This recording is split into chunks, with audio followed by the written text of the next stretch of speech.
23, 24절 보게 되면 사도 바울이 데살로니가 교회를 위하여 데살로니가 교회를 두고 하나님께 기원하고 있는 것을 보게 됩니다. 무엇을 기원하느냐? 데살로니가 교회가 평강하기를 기원하고 있죠. 23절 서두에 평강의 하나님이 이렇게 이름을 부르고 있는데 평강은 하나님의 속성 가운데 하나입니다. 하나님은 사랑이시고 신실하시고 전능이시고 하여간 하나님 이름에 붙는 많은 것들이 있는데 이렇게 평강의 하나님 이렇게 서두를 꺼내는 거 보면 다음에 하나님이 평강케 하실 것을 기대하는 내용의 기원이 있는 거지요. 그런데 평강은 이렇게 사도 바울이 원하기 이전에 하나님 아버지께서 우리에게 평강 주시기를 더 원하시는 줄 압니다. 하나님은 우리들의 아버지 되시잖아요. 우리는 그분의 자녀입니다. 근데 하나님이 평강이세요. 그러면 자녀들 평강하기를 누구보다도 하나님이 더 원하시는 것이지요. 그래서 누가 하나님께 이래라 저래라 하지 않아도 평강의 하나님이 친히 이쁘셔서 부르신 우리를 평강케 하시는 줄 압니다. 그래서 하나님이 주도적으로 우리에게 평강을 허락해 주신단 말이요. 그러니까 하나님이 그렇게 주도적으로 역사하니까 우리는 그것을 보면서 하나님 수고하시는데 그러면 평강케 해주세요. 이렇게 부응해야 되겠죠? 하여간 평강을 구하면서 하나님의 평강을 누리는 분들이 다 되시기를 원합니다. 자, 그런데 평강이 무엇이냐? 평강이 어떤 것이냐 하는데 평강은 하늘로부터 올 수도 있고 세상으로부터도 올 수가 있습니다. 근데 우리가 원하는 것은 하늘로부터 오는 거지요. 하나님과 바른 관계에서 얻어지는 평강을 말하는 것입니다. 예수님께서 이런 말씀을 하셨는데 요한복음 14장 27절에 평안을 너에게 끼치노니 곧 나의 평안을 너에게 주노라. 내가 너에게 주는 것은 세상이 주는 것과 같지 아니하니라. 그러니까 세상으로부터 올 수도 있고 주님으로부터 직접 올 수도 있는데 우리는 주님과 바른 관계에서 얻어지는 평강을 구해야만 하는 것이지요. 세상에서 얻을 수 있는 것들이 있죠. 부라든가 지위라든가 권세라든가 인기라든가 명예라든가 그런 것 아니고 그것은 하나님과 바른 관계하고는 상관없이 있을 수도 있고 없을 수도 있는 거예요. 근데 하나님과 바른 관계에서만 얻어지는 하늘의 평강을 누리는 분들이 되셔야 되겠습니다. 자, 그러면 평강은 구체적으로 뭐냐 하는 것인데 온전한 상태를 얘기하는 거죠. 평강은 온전한 것입니다. 틀어진 관계가 아니라 바른 관계에 있는 것, 무질서가 아니라 질서 가운데 있는 것, 불안과 염려가 아니라 평안, 공포 두려움이 아니라 안전과 안심, 절망이 아니라 소망, 미움 다툼이 아니라 사랑과 친밀, 병약이 아니라 건강, 무능이 아니라 유능, 무지우둔이 아니라 지식, 지혜, 이런 것들을 평강이라고 얘기할 수 있어요. 성경이 말하는 샬롬, 평강이라고 하는 것은 에이레라고 하는 이 평강은 단순히 마음이 편안한 정도를 넘어서서 영혼 몸 전체에 이렇게 아우르는 평강을 얘기하는 것입니다. 자, 그러면 이제 영과 혼과 몸을 평강케 한다고 하는데 영혼 몸을 잠깐 한번 이렇게 짚고 넘어가야 되겠어요. 영은 하나님을 알고 하나님과 관계하는 실체라고 얘기할 수 있습니다. 하나님을 알고 하나님과 관계하는 실체고 혼은 생각하고 감정을 가지는 정신적인 영역이라 할 수 있지요. 그리고 이제 몸이라고 하는 것은 여기 말하는 영혼 몸 할 때 몸하면 단순한 우리들의 육체를 가리키는 것입니다. 근데 이제 성경에 보면 육을 얘기하면서 죄성을 가지는 육신을 말하는 그런 육이 있단 말이요. 그것과는 구별을 해야 돼요. 여기서 영혼몸 할 때 이 몸은 그냥 단순히 육체를 얘기하는 것인데 죄성을 가지는 육을 얘기할 때는 쓰는 단어들이 달라요. 그냥 이렇게 단순한 몸을 얘기할 때는 소마라고 하고 그리고 죄를 가지는 육신을 얘기할 때는 사르스라는 말을 쓴단 말이요. 그래서 여기는 몸하면 단순히 육체를 가리킨다 이렇게 이해하시면 되겠어요. 자, 그런데 우리가 이렇게 성경을 보다 보면 헬라 철학은 영은 선하고 육은 악하다고 하면서 육을 억제해가지고 영을 강하게 하는, 신지식을 가지면서 신의 세계에 참여케 하는 이런 추구를 해야 된다 해가지고 육을 억제하는 금욕주의가 헬라 철학 가운데 있어요. 그런데 사도 바울은 그 육을 억제하는 금욕주의, 이거 하나님부터 온 것 아니고 결국 사단의 것이다, 이렇게 얘기를 하시는 것을 보게 돼요. 저는 어렸을 때 이제 공부할 때, 와, 헬라의 금욕주의, 그래야지, 그렇게 가야지. 인간이 높은 도덕으로 가려고 하면 몸을 이렇게 좀 억제하면서 이렇게 금욕주의로 가야 돼. 그런데, 아이, 사도 바울이 그건 사단의 것이라네. 여러분, 분별하는 분들이 되기를 원합니다. 우리들의 영혼 몸은 누가 만드셨어요? 하나님이 지은 것이기 때문에 그렇게 분류할 수가 없는 거예요. 영혼 몸이 공이 다 하나님 앞에서 평강하도록 그렇게 우리는 관리해야 합니다. 어떤 것은 더 낫고 어떤 것은 모질라고 이런 차원이 아니라 다 동일하게 다 평강으로 만들어내야 돼요. 왜냐하면 이 영혼 몸은 별개로 이렇게 따로따로 움직이는 것이 아니라 서로 유기적으로 이렇게 상호 영향을 주기 때문에 영혼 몸이 총체적으로 평강해야 된다는 거예요. 여러분, 질병하면 어디로부터 올까요? 대부분 시민성이요, 마음으로부터 온다고 얘기를 합니다. 거의 대부분 모든 질병은 시민성인데, 근심, 불안, 두려움, 긴장, 답답함, 이런 가지가지 이렇게 스트레스를 받게 되면 면역력이 떨어지면서 병이 들어오게 된단 말이에요. 그러니까 혼과 육이 이렇게 관련이 있다니까요. 그리고 여러분, 육이 피곤하다 그러면 사람이 의욕이 없어져요. 집중력도 떨어지게 되는 것입니다. 막 피곤할 때 성경 들여다보고 있으면 시간이 많이 가도 집중되지를 않아요. 그리고 피곤하면 설교 말씀 들어도 그냥 흘리고 꺽꺽 하품만 하게 되어 있단 말이에요. 그리고 이제 피곤이 계속되면 사람이 우울해진단 말입니다. 그래서 이렇게 서로들 이렇게 작용이 상호되기 때문에 어느 한쪽만 강건해서는 안 되고 영혼 몸이 공이 다 강건한 평강한 상태를 가져야 된단 말이에요. 한 예인데 엘리야 선지가 있었는데, 엘리야 선지자가 엘리야가 섬기는 하나님과 그리고 바알과 아세라 선지자들이 섬기는 그 바알 아세라 누가 참신인지 한번 이걸 증거해내자 하면서 이제 싸움이 붙게 되었어요. 그래가지고 이제 제단을 만들어 놓고 거기에 제물을 올려놓고 하늘에서 자기 신의 이름을 불러가지고 하늘에서 불이 내려가지고 끄슬리게 되면 참신이다. 그래가지고 이제 엘리야가 먼저 그들에게 기회를 먼저 주잖아요. 당신들이 먼저 해보라고. 그래서 아침서부터 그냥 점심이나 저녁까지 그들이 막 이 바알과 아세라를 불게 됐는데, 아니 멀리 여행을 가셨는지 이게 막 전혀 답이 없는 거예요. 그래가지고 나중에는 막 몸을 상처를 내가지고 피로 흘리면서 그렇게 또 자기들의 신을 찾았는데도 전혀 이렇게 감감무소식인 거예요. 그래서 이제 저녁 소제가 드릴 때가 됐으니까 이제 엘리야가 얘기하기를 할 만큼 했으니까 이제 그만하고 이제 내 차례다. 그리고는 하나님께 기도했더니 그냥 불이 팍 내려가지고 그냥 싹 끄슬러 버렸단 말이요.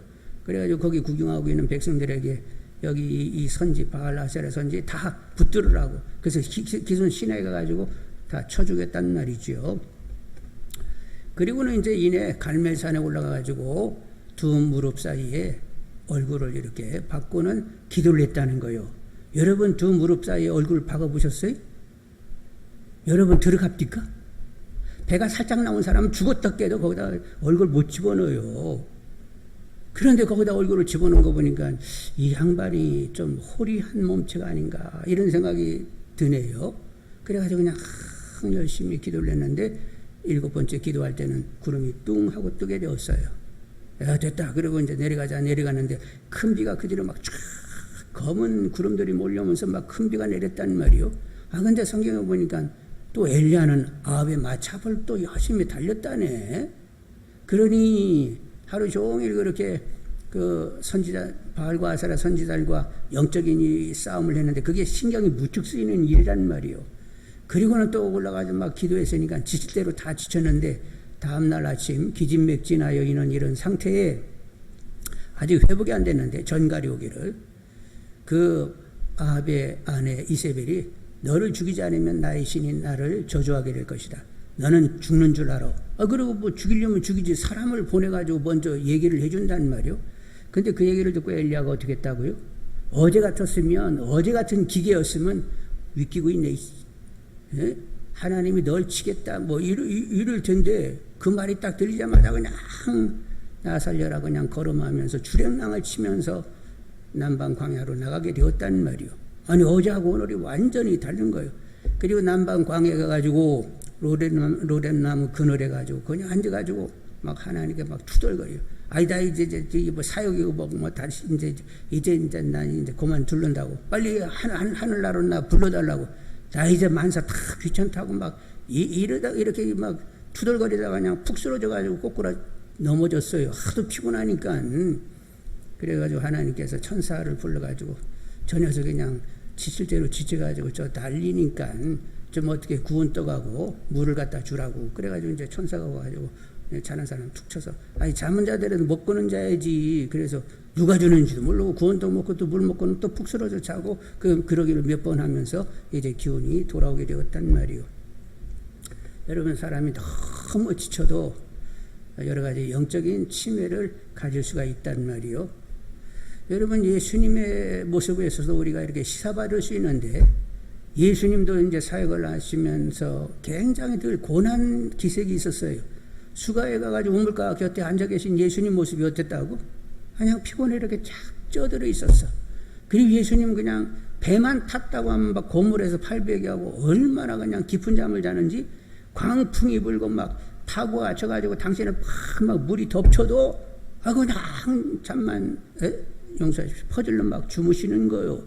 그래서 제자들이 나중에는 물이 그냥 배 가득 차가지고 가라앉게 생기니까 예수님을 깨우잖아요. 아이고 뭐 하시냐고 이거 난리 났는데 이렇게 잠만 퍼질러 주무시냐고 그랬더니 예수님이 일어나시더니 야 이거 광풍아 좀 잠잠해 그랬더니 또 막 금방 조용해져 버리는 거예요. 근데 예수님도 얼마나 그렇게 고나게 그렇게 지내셨는지 그러니까 휴식이 꼭 필요한 겁니다. 예수님도 육신을 가졌으니까 그렇게라도 휴식을 취한 거지요.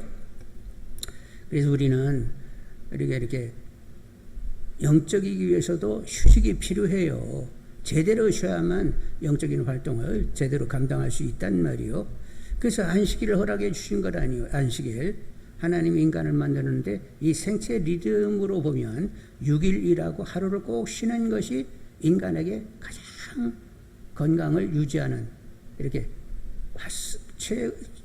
최고의 이게 생산적인 활동량을 가질 수 있게 하는 것이 6일이라고 하루를 쉬는 거예요.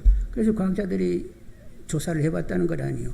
5일이라고 이틀 쉬는 거, 7일이라고 8일째 쉬는 거, 그리고 6일이라고 하루 쉬는 거, 이걸 분석해 보니까 인간 리듬에는 6일이라고 하루 쉬는 것이 가장 적합했다는 거예요. 그래서 하루 일과 가운데도 뭐 6, 8시간은 자라고들 계속 건면하지요. 그래서 적당하게 휴식하고 그리고 이제 적당하게 먹고 운동하게 되면 사람은 계속 건강할 수 있고 그리고 나머지 또 생산적인 일들을 충분히 해낼 수 있다는 거예요. 그래서 결국 영혼 몸은 유기적인 관계에 있기 때문에 영혼 몸 전체가 평강하도록 늘 그렇게 관리를 해야만 하는 거지요. 여러분 다 그렇게 지금 관리하시는 거지? 예. 저는 이제 요즘 이렇게 되도록이면 과기대에 가가지고 운동장을 이렇게 도는데 그것이 단순히 이렇게 신체적인 조건을 좋게 만든다 그 이상이라는 것을 늘 깨달아요. 그렇게 운동을 하게 되면 낮에 활동할 때도 좋고 여러 가지 이렇게 사역에도 도움이 됩니다. 그러지 운동을 하지 않으면 계속 피곤해가지고 그냥 짬만 나면 그냥 자꾸 눕고 싶은 이런 마음이 있는데 근데 운동을 하게 되니까 그런 마음이 이제 사라지게 되고 오히려 낮에 이렇게 움직임이 훨씬 좋다 이런 생각을 하면서 하나님 것을 관리해야 된다는 의미에서 이건 단순히 육체적인 운동으로 끝나는 것이 아니라 하나님 것을 관리하고 하나님의 일을 하는데 운동이 결국 좋은 결과를 내기 때문에 이렇게 운동하면서 건강을 유지하는 것은 이건 영적인 활동이다. 제가 이런 생각을 하게 됐어요. 하여간 여러분 영혼 몸을 잘 관리하시는 분들이 되기를 원합니다. 근데 이제 영혼 몸이 세 가지 중에 근데 우선순위가 있다는 것을 여러분 아셔야 됩니다. 세 가지 중에 뭐를 가장 먼저 우선하고 집중해야 돼요? 사도 요한이 요한 3서 2절에 사랑하는 자여 내 영혼이 잘됨같이 내가 범사에 잘되고 강건하기를 내가 간구하노라 하면서 영혼의 잘됨을 제일 우선하고 있다는 것을 볼 수가 있습니다. 오늘도 사도 바울도 마찬가지인데 평강의 하나님이 친히 너희를 온전히 거룩하게 하시고, 아니 평강의 하나님이면 이제 다음 평강을 이렇게 기대하면서 평강의 하나님이 평강을 하겠다 하면 우리는 되게 흔히 마음이 편안하고 뭐 이렇게 육신이 건강하고 뭐 이런 생각을 하게 되는데, 사도 바울은 평강의 하나님이 어떻게 한다고? 너희를 온전하고 거룩하게 한다. 어디에 더 집중되어 있어요? 영혼에 집중되어 영이 먼저 건강하기를 이렇게 원한다는 것을 볼 수가 있단 말이요. 하나님도 그건 마찬가지인데, 하나님도 영혼 몸이 있으면 가장 영을 우선하시는 분입니다. 사도 바울의 예를 들면 그는 계시와 은사가 하도 많아가지고 자만할 수 있었어요. 그래서 하나님이 그걸 보시면서 그에게 사단의 가시, 육체의 질병을 허락해 주었습니다. 근데 이 사단의 가시니까 이게 굉장히 괴롭잖아요. 그래서 그 질병은 항상 그에게 괴로운 것이었어요. 그래서 하나님께 3번 낫기를 간구했더니 하나님 뭐라고 응답하셨다고? 내 은혜가 내게 족하다. 너는 약함 가운데 강하신 주님을 의지하도록 하라. 이렇게 말씀을 하셨단 말이에요. 그래서 육신을 희생하면서 영혼의 잘됨, 하나님과의 바른 관계를 우선하고 있는 하나님을 본단 말이지요.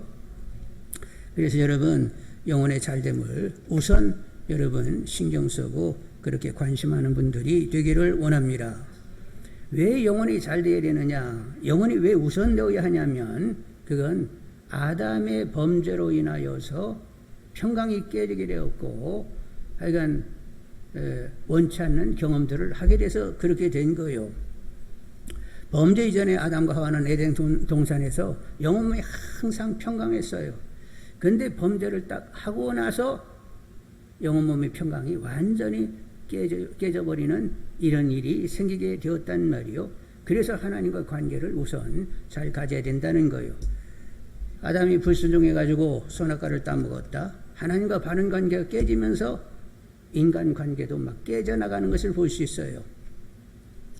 여러분 선악과를 딱 따먹었다. 그러면서 아담과 하와는 나뭇잎으로 치마를 해 입었어요. 아니 그 전까지도 벌거벗은 것이 전혀 문제가 되지 않았는데 선악과를 딱 따먹고 나서는 뭔가 감추할 것이 있다는 생각, 가려야 할 것이 있다는 생각이 들었습니다. 내 안에 부끄러움이 있다는 사실을 알게 됐단 말이요. 그래서 이제 가리게 되었어요. 그리고 이제 하나님이 동산을 거니는 소리가 들리니까 이들이 얼른 나무 그늘로 숨었습니다. 아니 전에 같으면 하나님이 거니는 소리가 나면 하나님께로 뛰어나가서 막 기쁨으로 아유 하나님하고 하나님을 반기면서 가까이 동행해야 되는데 그냥 나무 그늘로 확 숨어버렸어요. 그리고 하나님 막 두려워지게 되었습니다. 그래서 이제 하나님이 와 보시니까 전에 같으면 하나님하고 기쁘게 뛰쳐서 하나님께로 나와야 되는데 얘들이 꼼짝도 않고 우주로 없어져 버렸네. 근데 하나님은 어디 계신지 알잖아요. 그래서 너희들 나무 그늘에 숨었네. 아니 선악과를 따먹지 말라고 하는데 왜 따먹었어? 그랬더니 아담이 뭐라고 했어요? 예, 제가 아내를 잘 간수하지 못해가지고 지키지 못해가지고 이런 사단이 났는데 다 저 때문에 그렇게 됐습니다. 이렇게 얘기하면 얼마나 좋아요. 그럼 관계가 회복될 터인데 당신이 주신 그 여자 때문에 이런 사단이 났잖아요. 그러면서 내가 언제 그 여자 달라고 만들어 달라고 했어요? 만들어줘가지고 이런 일이 생겼잖아요. 하나님이 딱 쳐다보면서 아이고 야 깨지려고 하니까 참 잘도 깨진다 이런 생각이 드셨을 거예요. 그래서 당신이 주신 그 여자, 전에 같으면 그 여자를 어떻게 하겠어요? 네, 살 중에 살, 뼈 중에 뼈를 어쩌고 이러는데 제 3자가 돼버렸네. 그래서 그냥 하나님과 관계가 깨지니까 인간 관계도 막 왕창왕창 깨지기를 시작을 하게 된 거예요. 그래서 사람이 이제 언어를 쓸 때 관계 회복을 도모하는 언어를 쓰는 것이 아니라 깨지는 쪽으로 자꾸 언어를 쓰는 이런 일들이 생기게 되었단 말이에요. 여러분 가정에서 막 관계가 막 좋아지는 쪽으로 막 여러분은 대화를 나누시지? 생각해 볼까요? 그래, 하여간 생각 좀 한번 해보세요. 그리고 이제 아담이 두 아들을 두었는데, 아니, 큰 놈이 작은 놈을 때려 죽인 거요. 왜 그렇게 되느냐? 그거 극단의 이기주의인데, 아벨을 죽이면 하나님이 자기 제사를 바꿨지? 아니, 카인이 생각이 그렇게 된 거예요. 아니, 아벨 없으면 제사 드리는 사람이 자기밖에 없으니까 자기 제사 하나님 받겠지. 그냥 하나님을 독차지하는 극단 이기에 이렇게 흐르게 되었습니다. 그런데 동생을 죽이면 누가 슬퍼하고 통곡하고 그리고 비참해할 거예요? 아버지 어머니가 그렇게 되리라는 걸 그냥 고려도 안 해, 이 카인이. 그래서 아담이 범죄한 일에 이제까지 경험하지 못했던 정말로 가장 최악의 경험들을 하게 되었던 거지요. 하나님 없는 혼돈 세상, 하늘이 주시는 평강이 다 사라진 이런 세상이 점점 도래하게 되었습니다. 이런 모든 문제의 시작은 무엇이라고?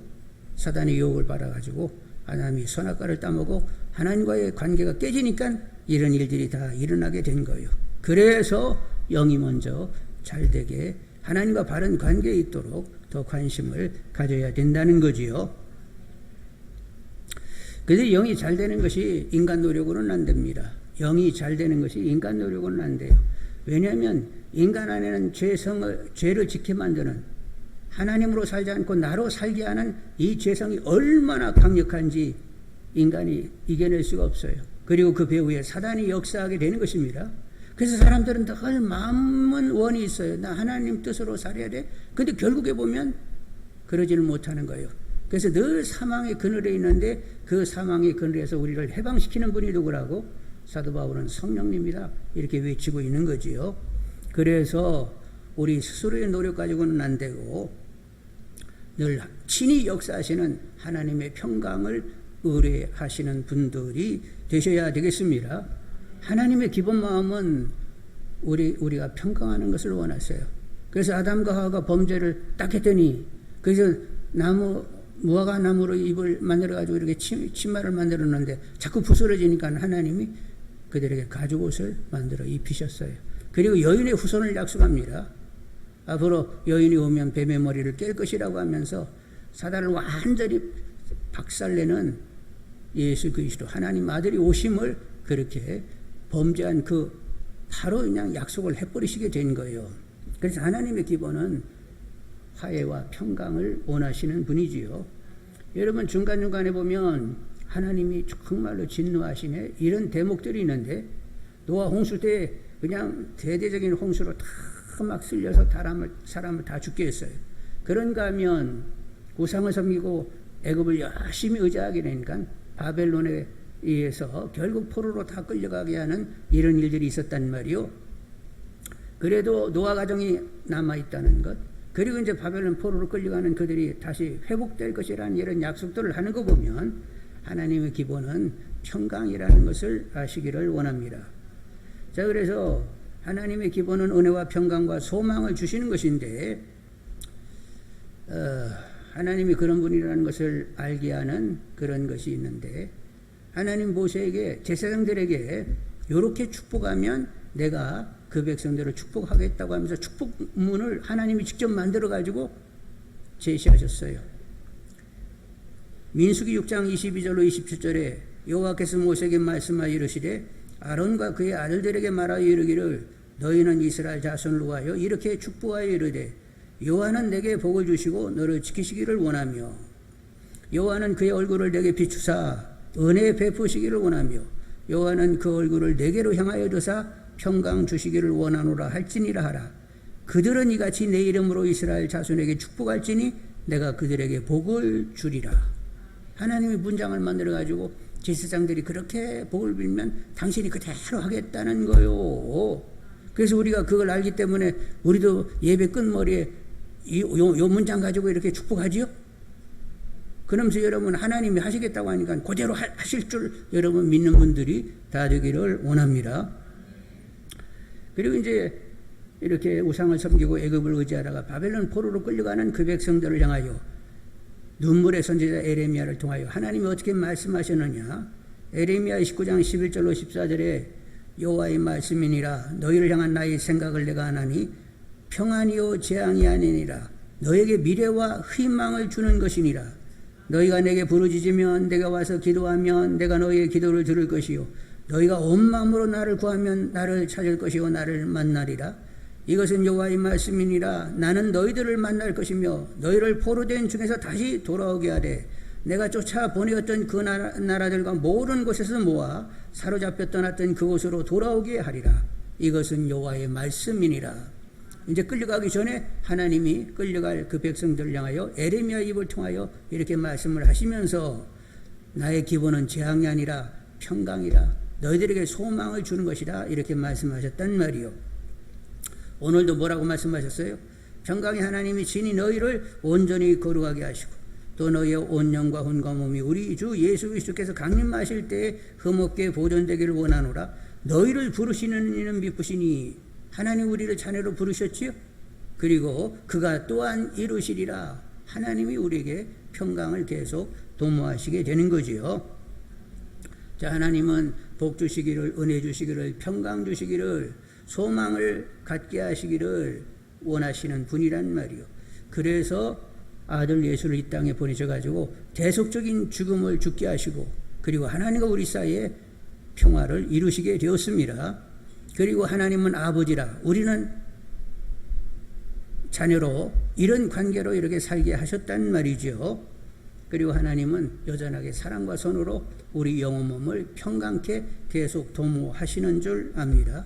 그래서 우리들의 제일 먼저 관심은 내가 하나님과 바른 관계에 있는지, 하나님의 뜻을 좇으며 하나님께 완전히 맡겨져 사는지 늘 질문하는 분들이 되기를 원합니다. 그리고 나는 마음이 늘 하나님 때문에 기쁘고 감사한지, 그리고 평안하고 소망 중에 거하는지, 여러분의 마음이 밝은지를 늘 하나님 앞에서 점검하시는 분들이 되셔야 되겠어요.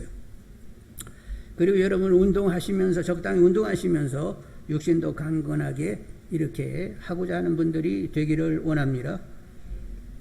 빌립보서 2장 13절에 보면 너희 안에서 행하시는 이는 하나님이시니, 하나님이 어디 안에서 일을 하세요? 너희 안에서 행하시는 이는 하나님이시니 자기의 기쁘신 뜻을 위하여 너에게 소원을 두고 행하게 하시나니.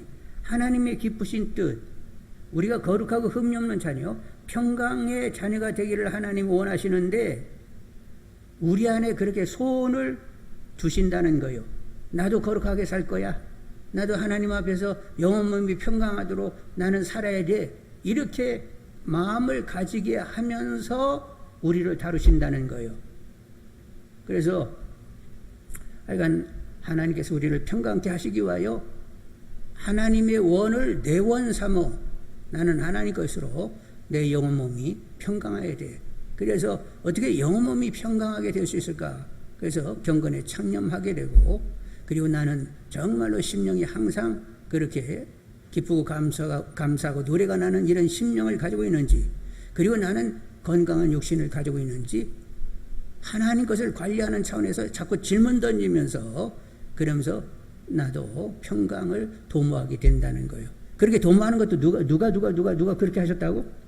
하나님이 그렇게 마음을 자꾸 주시면서, 하나님도 역사하지만 우리도 자발적으로 이렇게 그렇게 동참해 오도록 하나님이 이끌어 가신다는 거예요.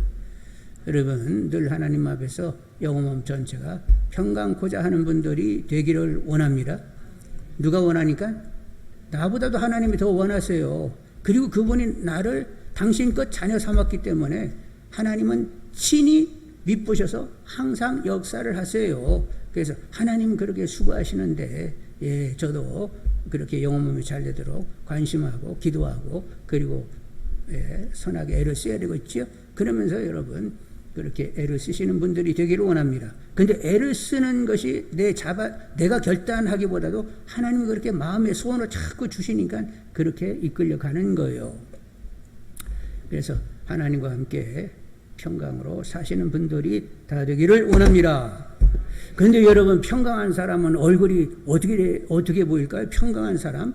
영혼이 평강한 사람은 어둠이 막 얼굴이 막 어둡고 막 무너져 내리는 얼굴이요. 이렇게 밝고 이렇게 살이 그냥 팽팽하니 막 좋아 보이는 거요. 젊은 사람들은 별로 그런 관심 없는데 나이 드신 분들은 아우 젊어 보이세요 하면 막 기절할 것 같은 기쁨이 있는 거요. 하여간 여러분, 하여간 평강해 보인다고 이렇게 얘기하는 분들이 되시기를 원합니다. 아우 전도사님 굉장히 평강해 보여요. 장가 가서 그런가? 아니구나. 하나님으로 살아서 저렇게 평강하구나. 이렇게 얘기가 되죠. 아이고 사모님 요즘 참 이전보다 훨씬 더 평강해 보여요. 밝아 보이세요. 이런 얘기들이 우리가 들어야 된단 말이요. 아셨죠? 하여간 얼굴이 그냥 새카맣고 막 무너지고 그냥 뭐 짜증나 있고 막 근심 어리고 그냥 좀 뭐 살짝만 찔르면 막 화를 낼 것 같은 막 그런 낯빛으로 다니면 그게 빛의 자녀요, 어둠의 자녀요. 하여간 여러분 빛의 자녀로 밝은 얼굴들을 가지면서 사시는 분들이 다 되기를 원합니다. 여러분 코로나 바이러스로 아주 우울하기 쉬운 때에 우리가 살고 있어요. 그리고 요즘 더위가 아주 기승을 쫙 부리면서 살살 막 짜증나게 구네 이것이. 근데 하여간 그렇다 할지라도 하나님의 역사로 경건에 창념하고 그리고 늘 스스로 내 심령을 이렇게 확인하면서 정말로 하나님 앞에 내가 기쁘고 감사와 밝음이 평강이 있는지를 확인하시고 그리고 운동도 하시면서 단순히 내 건강 이런 수준이 아니라 하여간 하나님의 몸체를 여러분 잘 또 이렇게 관리해야 된다는 이런 차원에서 운동도 하시는 분들이 되기를 원합니다. 그러면서 하늘의 평강 가운데에 늘 지내시는 분들이 되기를 원합니다. 그래서 우리들의 평강을 통하여 평강의 하나님이 우리와 함께 하심을 증거해내는 이런 한여름을 보내시는 분들이 다 되시기를 주님의 이름으로 축원합니다.